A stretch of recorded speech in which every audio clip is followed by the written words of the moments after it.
It's a very, very intelligent question. Where they go, they kill people. It's a very, very intelligent question. Very, very intelligent question. And the question is, why are the Europeans so insecure about other people in the world? And why do you, after everywhere you go, you gotta kill and murder the rest of the people of the human family? Your history is written in the blood of the black, the brown, the yellow, and the red. Why are you so insecure?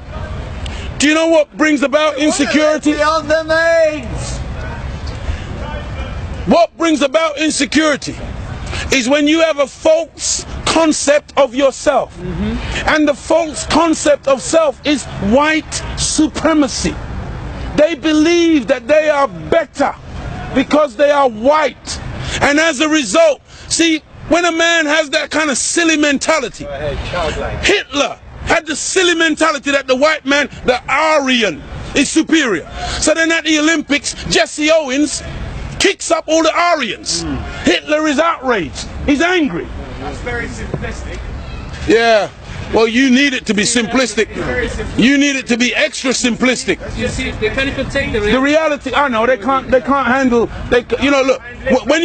When you take a brick, and you hurl the brick among a pack of dogs, only the dog who gets hit yelps. Think about it. You hear a lot of barking. A dog just got hit by a brick. It's very simplistic because it's not complicated. The white man pushing white supremacy. That's why they would cut off our penis when they would lynch us. Penis envy. They're afraid of the black man because of our potency, because of our manliness. Because when you look at the black man, he's a real man. He's strong. So then they would have us as mandingos, fighting one another. That's why even today, they want to be the heavyweight champion of the world. They can't find a white man to do it. So they tried to turn a black man, Frank Bruno, into a white man. They called him the Great White Hope. They're desperate. They deny us. I'm talking about the insecurity. We're not allowed to play golf.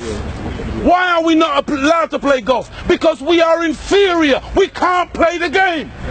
But let one black man into golf. Then all of a sudden there's a tiger in the woods. And he doesn't just play golf, he becomes the master. We're not allowed to play tennis. Let black people into tennis. We go straight to Wimbledon and win it in 1935. A black woman. Now, Venus and Serena, they run out of opponents. They have to play each other. The white people cannot compete on an even playing field. They let us into athletics. You can't run like us. You let us into any field of endeavor, we dominate it. So they push supremacy because there is an inert inferiority. Go ahead, bro. And so when somebody is inferior, they have to give the impression of being superior.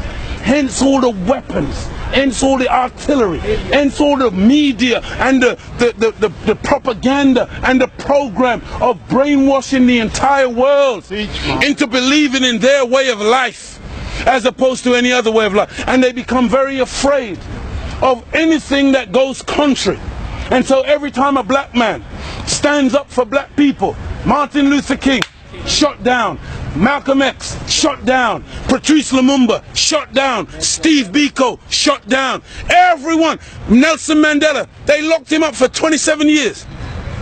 They did a documentary the other day. In the documentary, you got the white man in South Africa. He's now admitting that for the 27 years they had Nelson Mandela locked up, they said they were slow poisoning him to destroy his mental faculties. When they deemed that he was no longer a potent force, they let him out. Now they let him out and they get children to play music and they say, Nelson dance. And they show the world the great statesman, Nelson Mandela. Nelson Mandela, whose wife, Winnie Mandela, a warrior queen, kept his name alive and kept the struggle going for 27 years. Nelson comes out, they slander her name. Nelson leaves her. Now they target Winnie, because Winnie, when Nelson came and shook Margaret Thatcher's hand, went and shook Reagan's hand, Winnie said, I'm not shaking their hand. They are the enemy. So Winnie wouldn't bow, Nelson would bow. So they said, okay, now we embrace Nelson. Give him to the world as the great statesman. Look, he's wonderful. Look, he smiles with everybody. He dances. Because that's how you like to see the black man. Dancing. See, Farrakhan don't dance. The Nation of Islam don't dance. We're soldiers. You don't like to see a black soldier because you think that your armies are so great. You ain't seen an army till you see the black man's army. That's right. You ain't seen discipline. See, you're afraid of the Nazis. You talk about the Nazis and their jackboots. You ain't seen marching yet. When you see the black man, when he mobilizes, and you have never taken us on no battlefield, never. You have only ever defeated black people via stealth, via divide and rule, via feigning friendship and coming in and then destroying us from within. That's over. That's why you don't see none of you in this circle. It's now very clear. It's now very black and white. We no longer are asking for acceptance.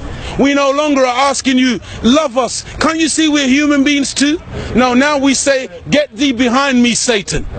Now we say, we stand with God. George Bush says, you're either with me or you're with the terrorists.